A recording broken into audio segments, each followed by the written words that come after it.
What the camera forgot to see. The first time I noticed the camera wasn't watching, I was carrying groceries and thinking about nothing. Our building has those black glass domes at every intersection of the hallway, the kind that make you behave like an understudy on your worst day. On the third floor landing, the dome wore a cracked crescent, a thin white smile. I shifted my bags to one arm and waved at it like an idiot. No red light winked back. It was nothing, unless you wanted it to be something. Later I would learn that the blind arc under that camera took in our door, and the neighbor's welcome mat, and the stain shaped like a country we never visited. Before the camera, we were a sensible tenderness. Nora liked her coffee at 6 and her nonsense at 9. I liked my silence in the morning and my hands busy at night, chopping things into small, obedient pieces. We met in a stairwell at a friend's wedding when the band took a break and the air needed somewhere to go. She pretended to be lost. I pretended to know where I was going. It felt like a conspiracy with good lighting. She slept with her ankle hooked over mine like an anchor. I pressed my nose into her hair and saw rosemary gardens I'd never plant. We were good at being near. We were better at believing that would be enough. The drift arrived as a change in weather, not a storm. Her shampoo turned from herbs to something that thought of itself as important, citrus with a low mineral base, like a polished stone you could smell. Her phone learned a new tone, 2 bright notes, a doorbell for a smaller house. I'd be rinsing plates and it would chime. She'd move toward it the way people move toward a staircase they can climb with their eyes closed. "Clients," she said. "The London team." Then she began to shower in the dark. A soft, stupid lie I accepted because what else was there to accept at midnight? I didn't set out to become a witness. I set out to keep breathing. I told myself it was a tough quarter, that deadlines make bodies forget to be kind. I added a plant to the windowsill so the kitchen would feel like an answer. When I found a hotel keycard under the sugar jar, white with a gull stamped in green and the word Harbor Light, I put it in the drawer with the twist ties and batteries, and told myself everything I loved lived among practical things. When the building mailed a newsletter that said, "Upgrading security cameras floor 3, I smiled at the coincidence, and then stopped smiling because I was tired of clinging to words. The night it cracked open, I arrived home early with a dead phone and a head full of rain. I took the stairs because the elevator was sulking, and on the landing the camera blinked. Off. I didn't plan anything that followed. My key slid silent into the lock because I'd learned not to wake her when she was in one of her sleeping thin moods. The door opened a finger width and the apartment exhaled a scent that wasn't ours. It was clean and complicated, expensive calm poured into a bottle. The hallway light stretched into the living room and made a knife of the rug's edge. I saw a coat on the chair that wasn't mine, navy with a lining like a promise, and under it, a red scarf folded like a good lie. The bathroom door was half closed. Steam licked the mirror. A laugh, hers, came low from somewhere between the shade and the couch, and a second voice answered with a hum I recognized from men who have never had to ask for anything twice. I did not walk in. Rage wants a stage. I chose a quiet corridor and the raw taste of metal in my mouth. I backed out and closed the door to the polite click of a man leaving an office he doesn't belong to. In the stairwell, I pressed my forehead to the cold rail and inhaled dust until my hunger for violence thinned to something manageable. Then I did what people do when the map changes under their feet. I made a list. Not a manifesto, a grocery list for survival. Lawyer, accounts, copies, passwords, breathing. The lawyer's office sat over a shoe repair shop that smelled like animal and glue. She asked me what I wanted. "An outcome, not a scene," I said, and she wrote that down as if it would keep me from forgetting. She handed me a boring document with the sharp edges of rescue. Document, don't destroy. State needs, not wounds. Move money you're allowed to move. Get a witness, not a hero. No monologues by text, she added. Judges are allergic to poetry. I thought of all the words I had rehearsed in showers and swallowed them whole. At home, I acted like the version of me she used to trust. I cooked, badly on purpose.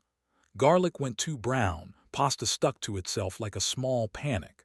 When Nora came out of the bedroom, hair damp, wearing a t-shirt of mine as if the earlier coat and scarf had been a dream I'd invented, she kissed my temple and asked how my day was with a bright gentleness that might have convinced me if I were training for a different life. Long, I said. Short, she said. We were actors who remembered the blocking and had forgotten the play. I didn't confront her with the coat or the scarf or the way the light on the wall had led me by the throat. Instead, I moved through the list. I photographed the keycard I'd left in the drawer. I downloaded bank records and stared at line items until numbers lost meaning. Harbor Light, Thursday, midnight. The coworking room named Swallow at 4:10 p.m. The bar with the plant wall that pretends to be a forest in winter. I screenshot the notifications that made my stomach go thin. 2 notes bright, from someone saved as North. I put it all into a folder called Utilities because I wanted some part of this to sound like electricity and pipes. I told one person, Myra, the neighbor from 3B who feeds cats for people who travel and knows the building's gossip with a kindness that makes it feel like safety.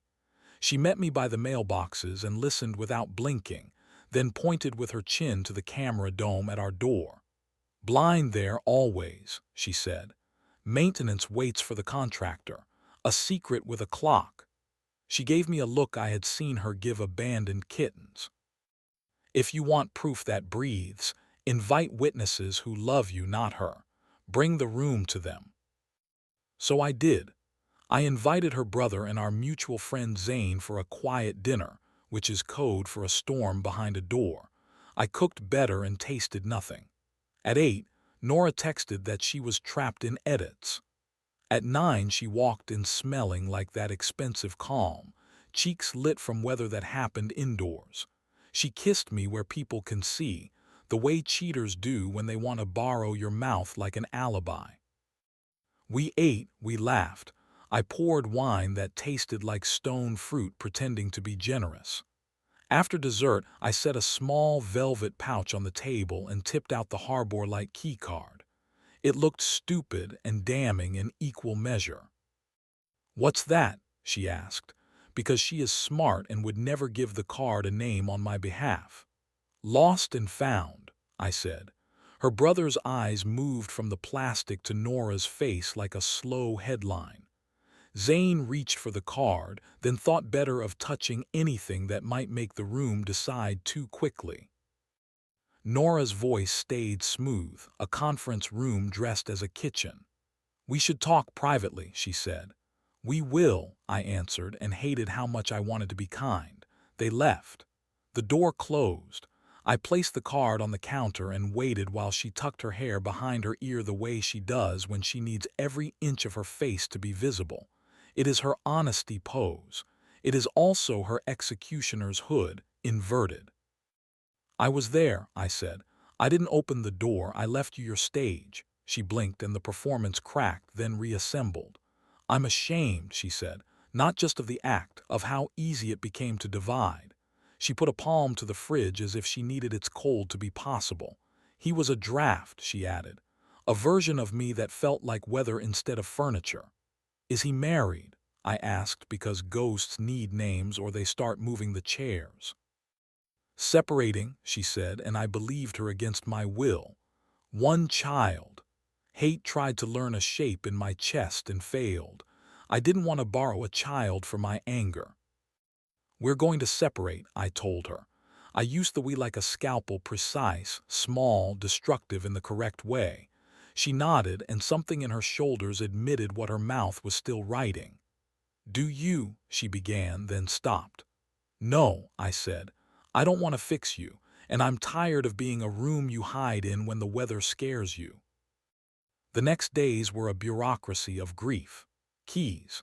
passwords, joint account to paused. The basil by the window drooped. I watered it like I was training it to forgive me. She packed with a speed that meant she'd been leaving in her mind for months.